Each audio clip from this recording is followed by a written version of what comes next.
어, 가을의 문턱에서 우리는 참 좋은 날씨를 며칠간이라도 맛볼 수 있어서 좋았습니다. 이제 곧 또 큰 태풍이 이름이 흰남노라고 하더라고요. 흰남노가 북상한다고 합니다. 이번 태풍은 지금껏 본 적이 없는 규모라고 말합니다. 그래서 피해도 클 수밖에 없다고 예측합니다.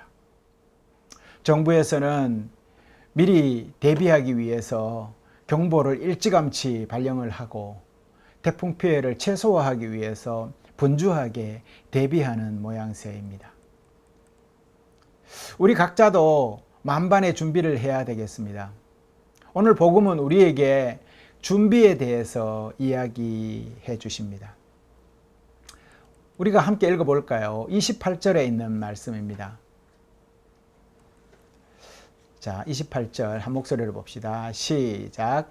너희 가운데서 누가 망대를 세우려고 하면 그것을 완성할 만한 비용이 자기에게 있는지를 먼저 앉아서 셈하고 보아야 하지 않겠느냐. 아멘. 오늘 복음은 준비 자세에 대해서 우리에게 묻고 있습니다. 그러시면서 망대를 짓는 일을 그 예로 들어서 말씀해 주십니다. 망대를 건설하려면 미리 신중하게 계획을 수립해야 합니다. 그리고 자원과 예산을 미리 준비해야 합니다. 만약에 이것을 신중하게 고려하지 않고 이 일을 시작했다가는 아마 완성하지도 못하고 조롱거리만 될 것입니다. 하물며 망대도 이런데 더 큰 성을 짓거나 토목공사를 한다면 두말할 필요가 없을 것입니다. 준비는 어떤 때 우리가 주로 준비를 합니까? 어떤 일을 대비하기 위한 조치로서 준비를 하지요. 만약 망대를 완성하려면 목표했던 망대를 짓는 데 필요한 도구나 인력이나 예산, 이 모든 것들을 잘 따져보고 공사를 시작해야 하는 것이죠. 그리고 우리는 또 준비라는 상황을 어떤 때 합니까? 일어나지 않은 미래의 어떠한 상황을 대비하기 위해서 준비라는 것을 하지요. 사실 미래에 일어날 일들은 우리가 예측할 수 없기 때문에 어떻게 준비해야 될지 막막하기도 합니다. 그래서 준비는 주로 과거에 있었던 일을 그 예로 삼아서 거기에 준해서 준비를 하게 되죠. 우리나라 지금 흰남노라는 큰 태풍이 온다고 합니다. 과거에 이런 큰 태풍을 맞아본 경험이 없다고 합니다. 그러면 우리가 준비를 하면 어떻게 해야 될까요? 과거에 맞았던 가장 큰 태풍, 그때 어떤 일이 있었는지를 우리가 살펴보고 그때를 기준으로 해서 더 세밀하게 준비를 해야 할 것입니다. 앞서 말씀드린 태풍이 온다든지 자연재해가 발생한다고 할 때에 대비해서 제방을 쌓거나 또 물길을 터놓고 바다의 배는 태풍에 떠내려가지 않도록 주변에 있는 배들끼리 꽁꽁 밧줄로 묶어 두게 되는 일들을 합니다. 그리고 기상청은 어마어마하게 비싼 고가의 컴퓨터를 사서 날씨 변화를 가장 짧은 시간에 가장 빨리 예측할 수 있도록 대비합니다. 사실 일어나지 않은 일을 준비하기 위해서 예산을 쓰거나 돈을 지출하는 일들을 우리는 쉽게 할 수 있는 일은 아닙니다. 그러나 충분히 예산을 들이고 준비해야 국민들의 생명을 지킬 수가 있겠지요. 그러니 준비가 중요하다라는 것입니다. 그럼 이 말을 바꾸어서 신앙인의 영적인 상황에 대해서 우리가 한번 대입해 보자라는 것입니다. 만약 여러분들이 예수님을 따르기로 목표를 세웠다고 한번 생각해 봅시다. 그럼 어떤 준비를 여러분들이 해야 할까요? 또 어떤 것이 필요할까요? 예수님을 따르는데 필요한 것. 한번 생각을 한번 해봅시다. 그분과 동행하기 위해서 어떤 준비가 필요할까요? 여러분들. 여러분, 예수님을 따르기 위해서도 준비가 필요합니다. 그럼 무엇을 챙겨야 할까요? 이 물음에 대한 답은 매우 간단합니다. 예수님을 따르기 위해서는 버려야 한다고 합니다. 오늘 33절을 한번 같이 한번 읽어볼까요? 33절. 자, 한번 읽어봅시다. 시작. 그러므로 이와 같이 너희 가운데서 누구라도 자기 소유를 다 버리지 않으면 내 제자가 될 수 없다. 아멘. 그렇습니다. 세상에서는 무엇을 대비하거나 원하는 목표를 이루기 위해서 준비하고 챙겨야 하지만 주님을 따르는 일에는 버려야 한다라고 말합니다. 이처럼 우리가 하나님의 뜻을 따르고 이루어 드리려면 내가 지금 지니고 있는 모든 것을 하나님께 돌려드리고 버릴 때라야 따를 준비가 되었다라는 것입니다. 참 어렵죠. 그럼 여러분은 잘 버리십니까? 저는 한 가지 잘 못하는 것이 있습니다. 그것은 제 방에는 책이 엄청 많습니다. 버리지 못해 모여진 것이죠. 새로운 학기만 되면 이곳저곳 출판사에서 신간이 나왔습니다 하면서 뭐 있는 책 없는 책을 다 보내줍니다. 그런 것들을 못 버리고 계속 쌓아두니 책상 옆에는 그냥 재꽂지 않고 친 책들도 막 잔뜩 쌓여 있습니다. 지금 이 정도 소장한 것도 많이 정리해서 이 정도입니다. 아직도 더 많이 버려야 할 것 같습니다. 누가 이런 상황을 보고 저에게 조언을 해주더라고요. 목사님, 당근이요 라고 얘기를 해주시더라고요. 모르시는 분 없겠죠. 당근마켓. 다른 사람들이 쓸 수 있도록 무료 나눔도 하고 저렴하게 팔기도 하고 하라는 겁니다. 그렇습니다. 버리는 것이 참 어렵습니다. 하지만 반대로 한번 생각해 봅시다. 세상에는 또한 자기 것을 버리고 스스로의 권리를 포기하는 사람들도 일부 있다라는 것이죠. 어떤 사람들입니까? 세상에는 상처받고 정말 홀로 그 세상에서 상처받은 마음 안고 홀로 산속으로 들어가서 사는 사람들도 많이 있습니다. 최근에 TV 프로그램도 그 사람들을 대상으로 하더라고요. 그들은 세상을 떠나서 살아가면서 스스로 치유되고 회복되었다라고 얘기를 하는 것을 들을 수 있습니다. 바로 자연인들이죠. 또 어떤 이들은 자기 신념과 믿음을 지키고 또 그것을 도를 득하기 위해서, 득도를 하기 위해서 수련하러 산속으로 들어가는 사람들도 있습니다. 그런 점에서 보면 세상에는 얼마나 대단한 사람들이 많은지 모릅니다.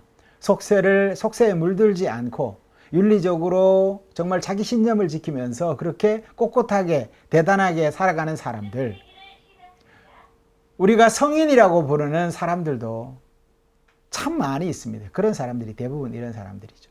그렇다고 그들이 예수님을 따르는 것은 아닙니다. 그들이 이런 준비가 정말 이런 노력이 구원을 가져다 주는 것은 아니라는 것이죠. 다만 인간적인 깨달음은 얻겠지요. 그럼 주님을 따르는 준비는 어떻게 해야 될까요? 그것은 주님을 따르는 일은 주님이 불러주실 때라야 가능하다라는 것입니다. 언제요? 주님이 불러주실 때 내가 따를 수 있다라는 것이죠. 부르심도 없는데 자기 스스로가 도를 닦아서 구원을 이루겠다고 그렇게 산속으로 들어간다 해서 될 문제가 아니라는 것입니다. 만약 그런 사람이 있다면 그는 아마도 거짓말쟁이이고 또 예수님과는 아무런 상관이 없기 때문에 구원과는 거리가 먼 사람일 것입니다. 예수님 당시에도 유대인들 중에 이런 사람들이 있었습니다. 일부 바리새파 사람들과 에세네파 사람들과 사두개파 사람들이 그런 대표적인 사람들이었습니다. 자기 신념에 굉장히 몰입되어 있는 사람들이었죠. 특별히 에세네파 사람들은 스스로 동굴 속에서 무리를 지어서 살면서 그렇게 세상과 동떨어져서 자기네들이 순결을 지키면서 살아갔던 사람들입니다. 성경이 발견된 곳이 이 사람들이 살았던 그 동굴 안에 항아리 안에서 구약의 그 말씀들이 두루마리가 발견되었다라는 것이죠. 그러니 이 사람들은 얼마나 고립되어서 자기네들끼리의 신념을 지키면서 그렇게 구원을 위해서 살아갔던지 알 수가 있을 것 같습니다. 저들은 예수님을 따르지 않고 자기 방식대로 구원을 준비했던 것이죠. 그렇게 스스로 경건과 절제된 삶을 살면 율법적으로 구원을 얻을 것이라고 생각했던 것입니다. 그래서 저들이 구원에 이르렀습니까? 아닙니다. 그럼 왜 실패했습니까? 구원은 전적으로 하나님의 주권에 해당하는 일이기 때문에 하나님은 예수 그리스도를 통하지 않고는 인간이 구원에 이를 길을 열어두시지 않으셨다라는 사실을 이 사람들은 몰랐던 것이죠. 그러니 주님이 우리를 불러주실 때에 최선을 다해서 그분을 따라가야 합니다. 그렇지 않으면 우리는 주님이 원하시고 바라시는 일들을 우리는 따르면서 할 수가 없을 것입니다. 그러고 보면 하나님을 믿고 따른다라는 것이 결코 쉬운 일은 아니다라는 것을 알게 됩니다. 하지만 주님이 요구하시고 원하시는 일은 결코 우리를 해롭게 하거나 괴롭히려고 하는 것은 아니라는 것입니다. 우리에게 좋은 것으로 응답하기 위해서 그리 행하신다라는 것이죠. 그러니 만약 성도 여러분의 삶의 자리가 행복하고 성취하는 삶을 원하신다면 그분 뜻을 모두 이루어 드릴 준비가 되어 있어야 한다라는 것입니다. 그런 의미에서 성도 여러분들은 여러분의 삶을 하나님께 기꺼이 드릴 준비가 되어 있어야 하겠습니다. 주님이 무엇을 말하든 여러분은 예라고 대답하고 따를 준비가 되어 있어야 한다라는 것입니다. 비록 하나님이 여러분의 재산 전부를 원하는 것이 아닐지라도 여러분의 마음 전부를 요구하실 수도 있습니다. 여러분 의지의 전부를 요구하실 수도 있습니다. 그럴 때 여러분은 완전하게 그분의 뜻에 순종해야 한다라는 말입니다. 그렇게 하실 수 있어야 합니다. 그렇게 할 때 주님의 영광스러운 뜻을 여러분이 따르며 이루어 드릴 수가 있다라는 것이죠. 여러분, 자기를 내어드리고 주님을 따른다라는 말의 의미를 잘 설명해 주는 이야기가 하나 있어서 들려드리고자 합니다. 예전에 아들을 너무나 아낀 한 어머니가 있었습니다. 그 어머니는 아들이 이 세상의 전부였습니다. 그래서 어머니는 시집 온 며느리가 아들을 빼앗아 간 것 같아서 며느리를 그렇게 미워했습니다. 결국 며느리는 시어머니의 괴롭힘에 스스로 목숨을 끊고 말았습니다. 사랑하는 아내를 잃은 아들은 어머니를 그냥 떠나버렸습니다. 어머니는 평생 아들을 위해서 살았는데 그럴 수 있느냐? 라면서 자신을 떠난 아들을 원망했습니다. 이처럼 사랑은 흔히 사랑과 소유를 어떻게 보면 사람들은 사랑과 소유를 잘 구별하지 못하는 데서 일어난 문제점이라고 할 수가 있습니다. 앞서 말씀드린 이야기 속에서 어머니가 한 것은 소유이지 사랑이 아니라는 것이지요. 물건은 소유하는 것이 맞아요. 사람은 어떻게 해야 됩니까? 사랑해야 되는 대상이라는 것입니다. 사람을 물건처럼 소유하려고 하니까 좋은 결말을 기대할 수 없는 것입니다. 사랑하면 오히려 보내주는 것이 맞는 것이죠. 아들을 사랑하니 자기가 아들이 사랑하는 여인을 따라 살아가게 보내주는 것이 맞는 것이죠. 그래서 성경에서도 기록되어 있지 않습니까? 부모를 떠나야 되는 것이죠. 이처럼 자기를 포기하고 내어주는 모습, 이것이 사랑이라는 것입니다. 이 모습을 우리는 성경 속에서 아주 가장 극명하게 잘 실천한 한 여인을 만날 수가 있습니다. 여러분들이 잘 알고 있는 마리아가 그런 사람입니다. 마리아가 가장 사랑하는 자기 아들을 하나님 앞에 드립니다.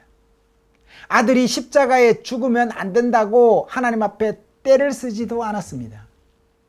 왜냐하면 이미 하나님께 드림받은 아들이기 때문입니다. 하나님께 올려드린다라는 것은 하나님을 사랑한다는 표현 방법인 것입니다. 사랑하면 흘려 보내주는 것입니다. 그래서 신앙인들이 하나님을 사랑하는 일에는 차지하는 사랑보다 놓아주는 그런 사랑이 필요하다라는 것입니다. 세상 사람은 뭔가를 다 차지하려는 그러한 사랑으로 가득 차 있습니다. 그러다 보니 모든 남녀 간 갈등이 범죄화되어서 나타나기도 합니다.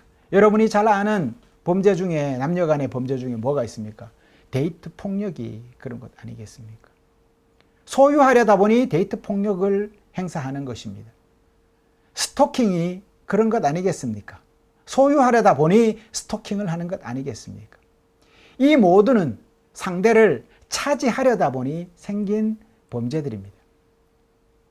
오늘 복음서에서 예수님께서는 누구든지 내게로 오려는 사람은 자기 아버지나 어머니나 아내나 자식이나 형제나 자매뿐만 아니라 심지어 자기 목숨까지도 미워하지 않으면 내 제자가 될 수 없다라고 말합니다. 여기서 미워하다라는 말은 드리다라는 말입니다. 드린다는 건 뭡니까? 봉헌한다라는 말이죠. 봉헌, 즉 드릴 줄 모르는 사람은 주님의 제자가 될 자격이 있다 없다? 없다라는 것입니다. 예수님께서 말씀하십니다. 너희 가운데 누구라도 자기 소유를 다 버리지 않으면 내 제자가 될 수 없다라고 말합니다. 예를 들어서 세계적인 투자의 귀재라고 불리는 분이 있죠. 워렌 버핏이라는 그 투자의 귀재가 있습니다. 어느 날 그 사람이 제게 찾아와서 임상기 목사, 네, 당신 가진 재산 전체를 나한테 맡겨주면 제가 불려드리겠습니다 라고 한다면 저는 어떻게 할 것 같습니까? 제가 있는 거 없는 것 물론 가진 게 없어서 뭐 맡길 것도 없지만 아마 재산이 있다면 그 사람에게 다 맡길 것 같습니다. 왜냐하면 실패할 확률이 없으니까요. 이렇게 더 큰 돈을 얻기 위해서 적은 돈을 내어놓는 것이죠. 우리가 마중물이라고 아시죠? 마중물. 펌프에서 물을 퍼올릴 때 내가 갖고 있는 마지막 그 물을 거기에다가 투자하지 않는 다음에는 땅속에 있는 많은 물을 끄집어낼 수가 없는 것이에요.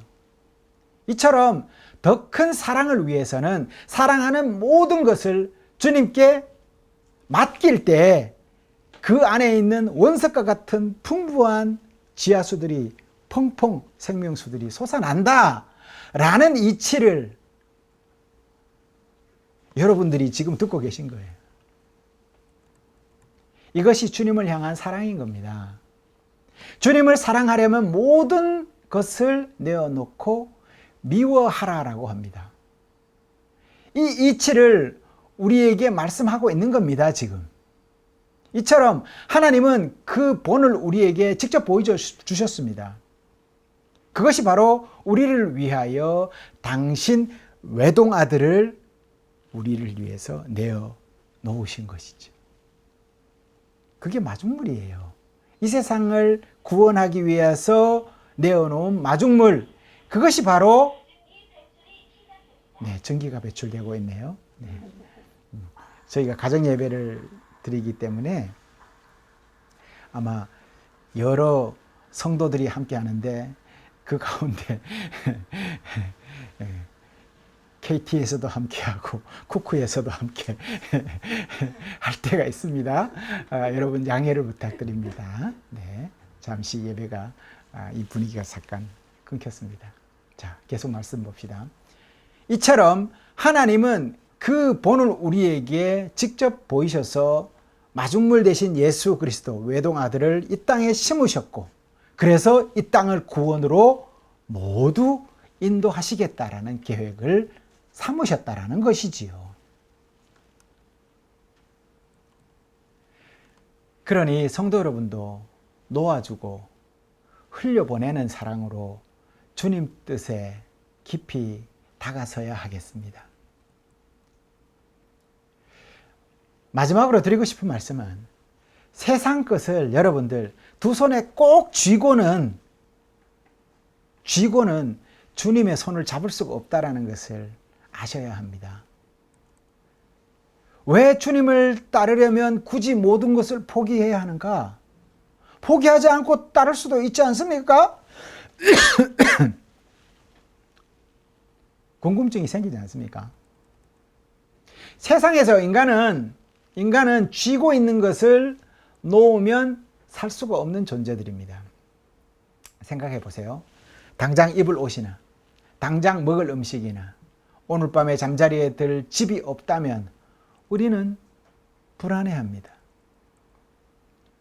오늘 우리 집사님께서 못난 목살을 먹이겠다고 삼계탕을 바로 전날 저녁부터 푹 구워서 이렇게 만들어서 오늘 직접 또 들고 오셨어요. 내가 내어놓을 줄 모른다면 이런 일이 가능하겠습니까? 인간으로서 필요한 최소한의 것들이 없다면 사람은 그 시간이 또 길어진다면 우리는 아마 죽을지도 모릅니다. 그렇기에 우리는 손에 쥘 수 있을 때 많이 쥐려고 합니다. 하지만 오늘 복음에서 예수님께서는 손에 쥐고 있는 것을 흘려보내고 놓으라고 말씀하십니다. 손에 가득 쥐고는 주님을 따른다는 것이 의미가 없다고 말합니다. 그렇게 주님을 따르는 모습은 기초만 놓은 채 일을 마치지 못한 그런 사람의 모습과 같다. 2만 명의 적을 10,000명으로 맞서려고 하는 어리석은 임금과 같다 라고 복음서는 이야기해 주고 있지 않습니까? 다시 말해서 어리석은 사람이라는 것입니다. 이해가 잘 되지 않습니다. 손에 쥐고 있는 것이 왜 어리석은 행동인지 이해하기가 참 어렵습니다. 살기 위해서, 목숨을 유지하기 위해서 손에 쥐는 것인데 그것을 놓으면 죽을지도 모르는데 그것을 놓으라고 말하니 말입니다. 예수님의 이런 말씀은 생명이 아니라 죽음을 선택하라는 말처럼 들립니다. 하지만 분명한 사실은 쥐고 있던 손을 놓을 때에 죽지 않는다라는 것이죠. 왜요? 우리에게는 언제나 우리를 사랑의 눈길로 바라보고 계시는 하나님이 계시기 때문입니다. 하나님께서는 우리가 무엇이 필요한지 다 알고 계십니다. 항상 그 필요를 채워주시려고 하십니다. 왜냐하면 하나님께서는 자비의 하나님이시기 때문입니다. 예수님께서는 다른 복음서에서 육신의 아버지가 아들이 원하는 것을 주고 싶어 하는 것처럼 하늘의 아버지께서는 우리에게 좋은 것으로 주시지 않겠느냐라고 말씀하시기도 하셨습니다. 그러니 내가 가진 것을 지키려고 애쓸 필요가 없다라는 것입니다. 잃어버릴까봐 빼앗길까봐 걱정할 필요가 없다라는 것입니다. 하나님께서 보시기에 우리에게 필요한 것이라면 그분께서는 언제 어디서나 채워주실 수가 있습니다. 우리에게 있어서 가장 내어주기 힘든 것이 무엇입니까? 돈입니까? 아닙니다. 잘 생각해 보십시오. 어떤 사람이 그러더라고요. 사람을 얻는 것이 가장 많이 얻는 것이다 라는 얘기를 하더라고요. 그러면 사람의 무엇을 얻는 것이 사람을 얻는 것일까요? 그 사람의 마음입니다. 하나님은 우리의 마음을 원하십니다. 우리의 마음 전부를 나는 가지고 싶어 라고 말씀하십니다. 힘들게 움켜쥘 필요도 없고 무겁게 계속 들고 다닐 필요도 없습니다. 그저 주님과 함께 있기만 하면 됩니다. 여러분, 우리와 함께 하시는 하나님께서 언제나 우리의 필요를 채워주실 것입니다. 이렇듯 손에 쥐고 있는 것이 아니라 쥐고 있던 손을 펼쳐 놓고 그것을 버리는 것이 더 현명한 방법이라는 것을 말씀해 주고 있는 것입니다. 우리가 손에 쥐고 있는 것이 무엇입니까? 쥐어봐야 뭘 쥐고 있겠습니까? 내 계획 아닙니까? 이렇게 하면 이 문제가 해결될까? 이렇게 하면 내 근심이 덜어질까? 이렇게 하면 내 고민들이 없어질까? 정작 그 고민을 쥐고 고민이라고 얘기하고 있는 거예요. 이 고민을 놓아버리면 없어질 텐데 그 고민을 쥐고 있으니 계속 고민인 것입니다. 주님은 뭐라고 하십니까? 그것조차도 다 놓아버리고 네 마음을 나에게 다 주면 안 되겠니? 라고 말씀하시는 것이죠. 손에 무엇인가 쥐고 싶으시다면 여러분 분명히 말씀드립니다. 하나님의 손을 잡으십시오. 모든 것을 창조하신 그분과 하나가 될 때에 모든 것을 우리에게 주실 것이기 때문입니다. 여러분, 주님의 손 잡고 그분 의지해서 한 주간도 행복하게 살아가시는 우리 모든 성도들이 다 되시기를 간절히 축원합니다. 기도하시겠습니다.